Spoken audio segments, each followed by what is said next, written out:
So to start, you're going to take all your dry ingredients and you're going to mix it until it's fully incorporated.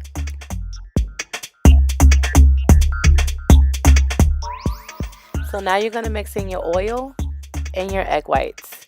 Then you're going to mix it a bit and then add in the sour cream. Then you're going to add in the buttercream.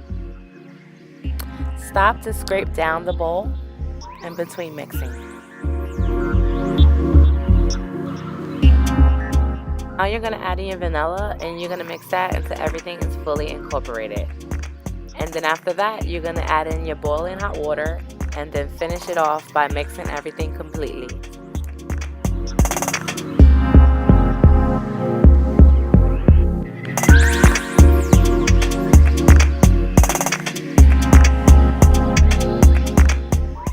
Okay, so now you can start filling your cupcake baking cups with the batter. I use an ice cream scoop because it just gives me an equal measurement for every single cupcake. This is 1/4 of a cup. After that, you're going to bake it for 15 to 16 minutes. So these are my cupcakes after they've been baked and cooled for about 20 minutes. Now we're going to move along and start the salted caramel buttercream.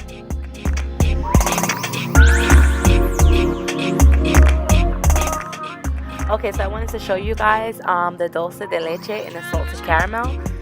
So basically the salted caramel I made from scratch. You can find that recipe on Pinterest or you can Google it. And the dulce de leche, to make it, I took 1 can of sweetened condensed milk and I boiled it in water for about 3 to 3.5 hours. Then I took it out and let it cool completely.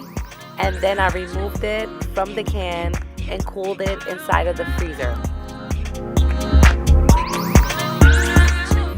And I just wanted to show you guys the cookie mix flavoring that I had on the ingredients list. So basically, it's a flavoring that consists of vanilla bean and caramel.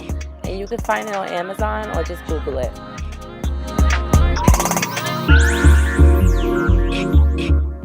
So you're going to take your butter and your dulce de leche and you're going to mix it until it's well incorporated.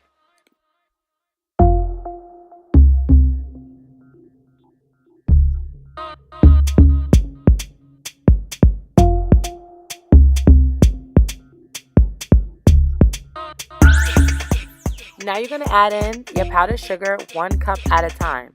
So here I'm just mixing the 1 cup, then I'm going to mix in another cup.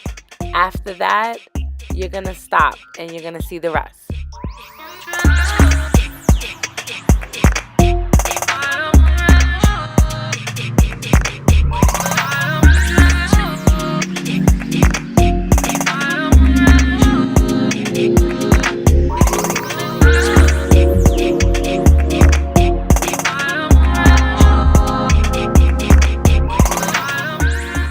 Now you're going to add in your salted caramel and then you're going to mix it up. After that, you'll add in your remaining powdered sugar 1 cup at a time. When it comes to adding the powdered sugar, it's up to you. It just depends on what type of consistency that you want to have for your buttercream. I'm going to pipe this onto cupcakes, so I made a thicker buttercream. So I used 5 cups. Here I'm just adding in my flavoring. So I add in the vanilla and the cookie nip. Then I'm going to mix it and then the buttercream is going to be complete. Okay, so I'm just going to show you real quickly how I pipe the buttercream onto my cupcake. This cupcake is very moist, fudgy, and really chocolatey. I couldn't cut into it because this is for a client, but if you make this recipe, you'll see it is delicious and this probably most likely will be your favorite chocolate cupcake recipe. So I'm just going to top it off with Oreo crumble.